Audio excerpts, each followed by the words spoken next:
दोस्तों, सदियों से ही भारत विदेशी यात्रियों के आकर्षण का केंद्र रहा है। जब भारत के इतिहास की तलाश में प्राचीन दस्तावेजों को खंगाला गया तो उन यात्रियों के बारे में पता चला जो कभी भारत आए थे। इनमें से कई ऐसे भी रहे जिन्होंने न केवल सदियों साल पहले के भारत को देखा, बल्कि उन्होंने भारत को गहराई से जाना भी, समझा और जो पाया उसे दुनिया तक पहुंचाया।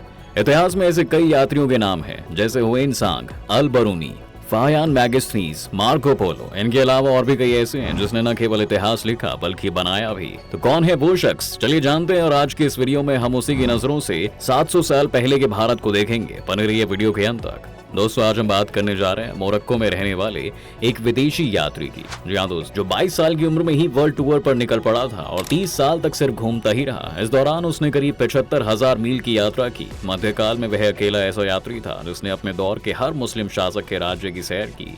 उसकी उस यात्रा में नॉर्थ और west Africa, south eastern Europe, middle east, south central and south east Asia और चाइना शामिल थे। दरअसल दोस्तों, हम यहाँ पर बात कर रहे हैं विदेशी यात्री इब्न बतूता की। दोस्तों, करीब 700 साल पहले 14 जून 1325 को इब्न बतूता घर से हज के लिए निकला था, लेकिन उसे रास्ते में तुनिस के व्यापारी मिले और वह उन्हीं के साथ चल दिया। अल्जीरिया, तुनिस होते हुए 5 अप्रैल 1326 को अलेक्जेंड्रिया जा पहुंचा। यह उस समय दुनिया के 4 बड़े बंदरगाहों में से एक था। 30 साल के लंबे सफर के बाद जब वह घर लौटा तो वह देशवासियों को अपनी यात्रा का हाल बताने लगा, लेकिन किसी ने उसकी बात पर विश्वास नहीं किया। लेकिन 2 शख्स ऐसे थे जिन्होंने उसकी बात को गंभीरता से लिया। वो थे मोरक्को के बादशाह और उसके वजीर, और बादशाह ने उसे काजी के पद पर नियुक्त कर दिया था और बतूता के लिए एक सेक्रेटरी अपॉइंट किया गया, जिसका काम था इब्न बतूता की हर बात को कागज पर उतारना, या यूं कहें कि बतूता की आंखों से 30 साल की यात्रा में उसे शब्दों को पिरोना। और बतूता की आंखों ने जो कुछ भी देखा और महसूस किया वह रिहला नाम के एक ग्रंथ में लिखा गया है। रिहला अरबी शब्द है जिसका मतलब होता है यात्रा वृतांत। दोस्तों, करीब 450 साल तक अरबी भाषा का यह ग्रंथ दुनिया की नजरों से दूर रहा। उसके बाद 1809 ईस्वी में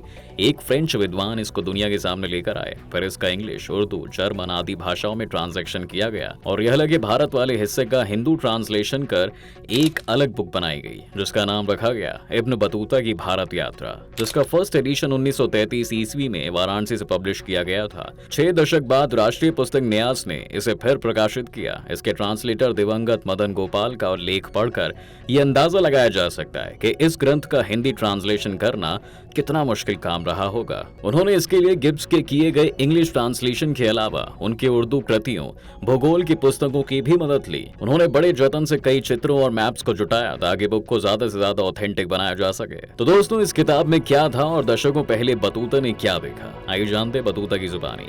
दोस्तों, ये किताब शुरू होती है सन 734 हिजरी में मुहर्रम उल हरम की पहली तारीख को, जब इब्न बतूता के सिंधु नदी के किनारे पहुंचे थे। बतूता बताता है कि जहां इस वक्त मैं खड़ा था उस जगह को पंजाब के नाम से भी जाना जाता है। मोहम्मद शाह तुगलक का राज्य भी वहीं से शुरू होता था। उस समय की डाक व्यवस्था बेहद चुस्त यानी तेज थी। पैदल व्यक्तियों और घुड़सवारों के जरिए पत्र भेजे जाते थे, केवल चिट्ठियों और सामान को ही नहीं बल्कि खतरनाक अपराधियों तक को खाट से बांधकर एक जगह से दूसरी जगह पर भेजा जाता था।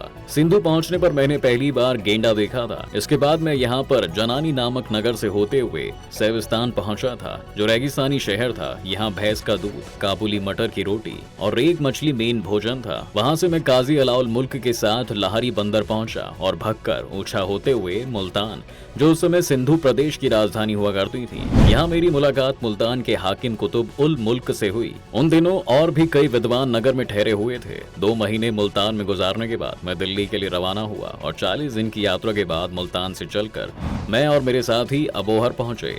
यह छोटा सा शहर था लेकिन मुझे बहुत सुंदर लगा। इसके बाद अबोहर से अबी बकर के रास्ते में एक जंगल में हम पर कुछ लुटेरों ने हमला कर दिया। हालांकि इस लड़ाई में जीत मेरी और मेरे साथियों की हुई। 2 दिन के सफर के बाद हम अजोधन पहुंचे, जहां हमारी मुलाकात बादशाह के गुरु शेख फरीउद्दीन से हुई। यहीं मुझे सती प्रथा के बारे में पता चला। इसके बाद सिरसा, हांसी और मसौदाबाद होते हुए हम लोग पालम गांव पहुंचे, जो उस समय दिल्ली से महज 10 कोस दूर था। लेकिन जब हम वहां पहुंचे तो बादशाह तुगलक कन्नौज की यात्रा पर गया हुआ था। इब्न बतूता बताते हैं कि दिल्ली उस वक्त एक नगर नहीं था, बल्कि वह एक दूसरे से सटकर बसा शहर था, जिसमें सिरी, तुगलकाबाद, मोहम्मद शाह तुगलक का वसाया जहांपना शहर और चौथा खुद दिल्ली था। और बादशाह इन शहरों के चारों ओर एक विशाल दीवार बनाना चाहता था, लेकिन ज्यादा खर्चा होता देख यह काम अधूरा ही छोड़ दिया गया। इस नगर के कुल 28 द्वार थे। दिल्ली में जिन आर्किटेक्चर्स ने मुझे ज्यादा प्रभावित किया उनमें जामा मस्जिद, कुतुब मीनार और मेहरौली का लौह स्तंभ तो थे ही, लेकिन नगर हौज भी मुझे बहुत पसंद आए। इन्हीं में से एक हौज खास, इनके तट पर 40 गुंबद बने थे। हौज के चारों तरफ गाने बजाने वाले रहते थे। उसने किताब में मूंग, मोठ, लोबिया, धान के बारे में बताया, जो उस समय भी भारतीय भोजन का हिस्सा थे। बतूता ने इस दौरान कुछ समाधियों का भी जिक्र किया। आगे वह दिल्ली के बादशाह के जरिए दिल्ली का इतिहास बताता है, जिसमें कुतुबुद्दीन ऐबक से शुरू होकर अल्तमश, रजिया, बलवन, खिलजी और मोहम्मद शाह तुगलक जैसे अनेक शासकों का जिक्र आता है। वहीं बुक के 5वें चैप्टर में सम्राट मोहम्मद शाह तुगलक के बारे में बताया गया है। तुगलक के स्वभाव के बारे में जिक्र करते हुए बतूता बताते हैं कि वह अपने ज्यादातर फैसले सही गलत का विचार किए बिना करता था। फिर चाहे किसी को दंड देना हो या दान, शायद कोई ही दिन ऐसा जाता होगा जब वह किसी भिखमंगे को अमीर ना बनाता हो या किसी की जान ना लेता हो। इसके बाद भी वह न्यायप्रिय और उदार हृदय वाले बादशाहों में गिना जाता था। उसके राजभवन को दारे सारा कहते थे, जिसमें प्रवेश के लिए कई दरवाजों को पार करना पड़ता था। पहले 3 दरवाजों पर सैनिकों का कड़ा पहरा रहता था और उनके साथ सरना, शहनाई और नगाड़े वाले भी मौजूद थे। जी हाँ दोस्तों, जो किसी इंपॉर्टेंट पर्सन की एंट्री पर साज बजाकर उनके आने की सूचना देते थे। पहले दरवाजे के बाहर जल्लादों के लिए चबूतरे बने थे, जिन पर बादशाह के आदेश पर अपराधी का सिर काटा जाता और 3 दिन तक वह कटा हुआ सिर पहले द्वार पर लटका रहता था। वहीं दूसरे और तीसरे दरवाजे के बीच भी एक बड़ा चबूतरा था। इस पर घोषणा करने वाला व्यक्ति बैठा करता था, जिसके हाथ में एक स्वर्ण दंड और सिर पर मोर पंख लगी एक टोपी जैसे दिखने वाला साफा यानी कि पगड़ी होती थी। तीसरे दरवाजे पर मुत्सद्दी बैठते थे, जो ऐसे किसी भी व्यक्ति को भीतर नहीं जाने देते थे जिसका नाम रजिस्टर में ना लिखा हो। तुगलक दिल्ली पर राज करने वाले बेहतरीन बादशाहों में से एक था। हालांकि दिल्ली को उजाड़ने और फिर से बसाने की नाकाम कोशिश उसके राजनीतिक जीवन की सबसे बड़ी भूल थी, जिसने उसके सारे अच्छे कामों पर पानी फेर दिया और इतिहास में उसे एक सन की राजा के रूप में पेश किया। जब मैं राजमहल पहुंचा तो बादशाह ने मुझे दिल्ली का काजी बना दिया। मेरी सैलरी 12,000 दिनार सालाना तय कर दी गई थी और कुछ गांव जागीर तोहफे में दिए जाने का आदेश भी जारी किया गया। सब कुछ सही चल रहा था, लेकिन कुछ समय बाद किसी वजह से बादशाह मुझसे इतने नाराज हो गए कि उन्होंने मुझ पर पहरा लगवा दिया। और जब मुझे आजादी मिली तो मैं वैरागी यानी सब कुछ छोड़कर भिक्षु बन गया और शेख कमालुद्दीन अब्दुल्ला गाजी की सेवा में लग गया था।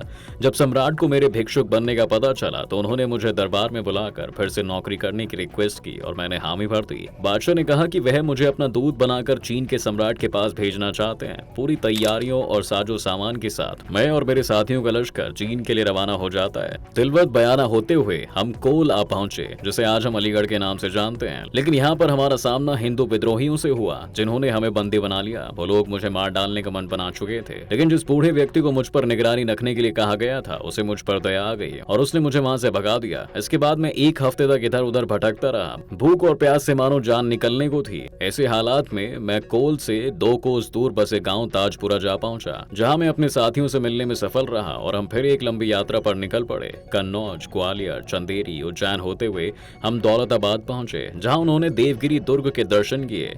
उस दुर्ग की खासियत ये थी कि उस किले में इतने बड़े बड़े चूहे थे कि बिल्लियां तक उनसे भयभीत रहती थीं। फिर दौलताबाद से हम लोग सागर, सागर से खंबायत और खंबायत से कावी और कंधार पहुंचे। कंधार वो जगह थी जहां से मेरी यात्रा का अगला चरण का शुरू हुआ था। यहाँ जागीर नाम के जहाज से हम लोग समुद्र यात्रा पर रवाना हुए। 2 दिन बाद हम पैरम और फिर कोका नाम की जगह पर पहुंचे। वही कोका जिसे आज गोवा के नाम से जाना जाता है। यहाँ से 3 दिन बाद हम संदापुर द्वीप पहुंचे। संदापुर से हानौर पहुंचे। वहाँ पर हमने बिना सिले हुए कपड़े पहनने वाली औरतें देखी, जो बेहद सुंदर थी। वहाँ पर हमने लड़के और लड़कियों की पाठशालाएं भी देखी, जो बेहद अनोखी थी। शिक्षा की ऐसी व्यवस्था मुझे कहीं और देखने को नहीं मिली थी। 3 दिन बाद हम वहाँ से मालाबार के लिए चल पड़े। मालाबार के बाद मैं और मेरे साथी चीन यात्रा के लिए जहाज में आगे बढ़े, लेकिन समुद्र में ऐसा तूफान आया कि हमारा जहाज बंदरगाह से दूर जा गिरा और नाव चलाने वाले मल्लाह जाति के लोग हमारा सारा सामान और दास दासियों को लेकर चले गए। इसके बाद मैंने समुद्र की बजाय जमीनी रास्ते से कोलम जाने का फैसला किया। कोलम चीन के पास में था, इस वजह से वहाँ चीनी लोग बड़ी संख्या में आते थे। लेकिन फिर मैंने जहाज के मिलने तक हानौर वापस जाकर बादशाह के पास रहने का फैसला किया। कुछ महीनों बाद मैं कालीकट पहुंचा और वहां से मालदीव के लिए निकल पड़ा था। मालदीव से समुद्र के रास्ते में लंका होते हुए मऊर की ओर चल दिया, जिसे हम कोरोमंडल तट और कर्नाटक के नाम से जानते हैं। मऊर का बादशाह गयासुद्दीन दासगानी रिश्ते में मेरा साड़ू लगता था और वहां मैं महामारी की चपेट में आ गया, लेकिन देसी इलाज ने मेरी जान बचा ली। कुछ दिन रुकने के बाद मैं जहाज लेकर कोलन के लिए निकल पड़ा। वहाँ 1 महीने बाद मैंने वापसी के लिए हानौर का जहाज पकड़ा, लेकिन रास्ते में ही समुद्री डाकुओं ने हम पर हमला करके सारा सामान लूट लिया और यहाँ तक कि यात्रियों के कपड़े तक उतरवा लिए। लिए मैं वहाँ से बचता बचाता फिर से कालीकट पहुंचा और मस्जिद में शरण ले ली। वहाँ मुझे पता चला कि मालदीव में मेरी पत्नी ने बेटे को जन्म दिया है, तो मैं अपने आप को रोक नहीं सका और उससे मिलने मालदीव जा पहुंचा। वहाँ 5 दिन रहकर पत्नी और बेटे से विदा ली। मैं फिर से जहाज में सवार हुआ और 43 दिन लंबी यात्रा के बाद बंगाल जा पहुंचा। बंगाल में मैं और मेरे साथी सबसे पहले सतगांव आए। यह हुगली नदी के आसपास बसा था। यहाँ से हम कामरू के लिए रवाना हुए। चीन और तिब्बत से सीमाएं साझा करने वाला यह देश जादूगरों के लिए बहुत प्रसिद्ध था और आखिरकार वो समय आ ही गया जब हम चीन पहुंचे। इसके कुछ समय बाद बतूता के हबनक नामक नगर में पहुंचने के साथ ही बुक खत्म हो जाती है। हबनक के बारे में अनुमान लगाया गया कि यह स्थान आज का कामाख्या हो सकता है। इब्न बतूता की भारत यात्रा नामक इस किताब के जरिए हमें 700 साल पहले के भारत के कई ऐसे पहलुओं के बारे में पता चलता है जिनसे हम आज तक अनजान थे।